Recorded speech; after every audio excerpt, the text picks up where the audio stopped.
సేవకులారా సువార్తికులారా. ప్రభునందు ప్రియమైన సహోదరి సహోదరులకు నా హృదయపూర్వక వందనాలు. Praise the lord. బాగున్నారా?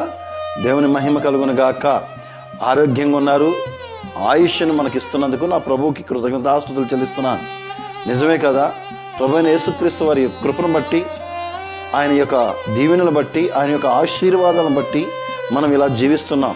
అయితే కీర్తనకారుడు 119వ కీర్తన 149వ వచనంలో రాయబడిన మాట, నీ కృపను బట్టియే నేను నా మొర ఆలకింపుము, యెహోవా నీ వాక్య నిధులను బట్టి నన్ను బ్రతికింపుము.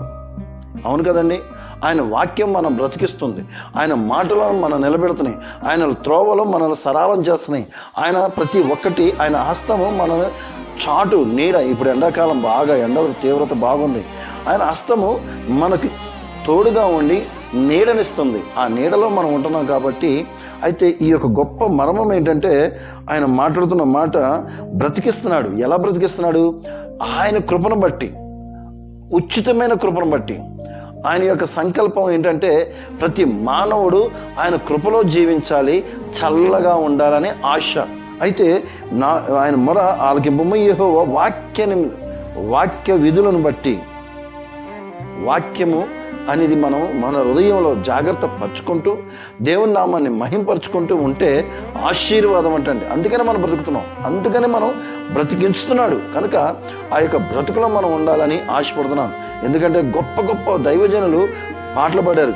కృపామయుడా నీలో నా కృపామయుడా నీలోన నివసింపజేసినందున ఇదిగో నా స్తుతుల సింహాసనం కృపామయుడా. అవునండి, ఆయన నివాసంలో మనం ఉన్నాం, ఆయన హస్తాల కింద ఉన్నాం, ఆయన నీడలో ఉన్నాం కాబట్టి అట్టి కృపామయుడు, అట్టి దయామయుడు, అట్టి కనికరము చూపించే ఆయన గొప్ప దేవుడు కనుక ఆయన యందు మనం, ఆయన పాదాల దగ్గర మనం ఉందాం. దేవుడి కొన్ని మాటలు దీవించి ఆశీర్వదించును గాక. కన్నులు మూసుకుందాం, ప్రార్థన చేసుకుందాం.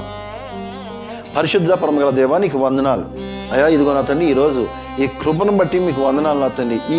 అయ్యా నా తండ్రి, ఈరోజు నా తండ్రి ఈ కృప లేని వారు అనేక మంది అయ్యా నిద్రించారు, చనిపోయారు.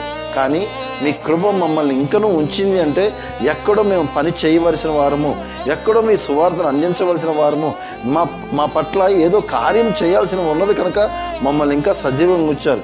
అయా గ్రహించి మయా నీ యొక్క వాక్యాన్ని మేము అనేక మందిని మేము బ్రతుకుతూ అనేక మందిని బ్రతికించేవారుగా ఈ వాక్యం ద్వారా మేము ఉండడానికి సహాయం చేయమని ఈ చిన్న ప్రార్థన ప్రభువైన యేసయ్య అతి పరిశుద్ధ నామమున అడిగి వేడుకొని పొంది ఉన్నాం పరమ తండ్రి. ఆమేన్. Praise the lord.